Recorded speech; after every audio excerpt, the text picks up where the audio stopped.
Hi అండి అందరికీ ముందుగా బక్రీద్ శుభాకాంక్షలు. నేను ఈరోజైతే చికెన్ కర్రీ వండుతున్నాను. ఈ కర్రీ ఈ ప్రాసెస్లో వండుకుంటే అస్సలు వంట చేయడం రానోళ్ళు కూడా చికెన్ కర్రీ వండుకోవచ్చు. ఇది అల్లం వెల్లిపాయ పేస్ట్, జీలకర్ర, ధనియాలు, మొత్తం హోల్ గరం మసాలా అయితే మిక్స్ చేశాను.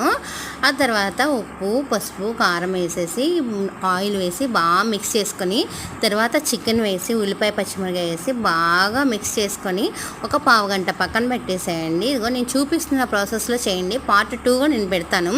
ఇది షార్ట్ వీడియో కాబట్టి పార్ట్ 1కి నాకు టైం సరిపోయింది. ఇలా మిక్స్ చేసుకోండి. తర్వాత చికెన్ కరివేపాకు వేస్తాను. అంటే నేను చికెన్లోనే కరివేపాకు మిక్స్ చేస్తాను అనమాట. అయితే కొత్తిమీర లేదు, మాకు కరివేపాకు దొరికిందని నేను వేసాను. కొత్తిమీర కరివేపాకు ఏదున్నా కూడా చికెన్ కర్రీ బాగానే ఉంటుంది అనమాట. ఇలా మిక్స్ చేసుకోండి. ఇదైతే బ్యాచిలర్సే కానీ అసలు వంట చేయడం రానోళ్ళు కూడా ఈజీగా చికెన్ కర్రీ ఇలా వండొచ్చు అనమాట. ఓకే అండి, బాయ్ అండి. పార్ట్ 2 కోసం వెయిట్ చేయండి.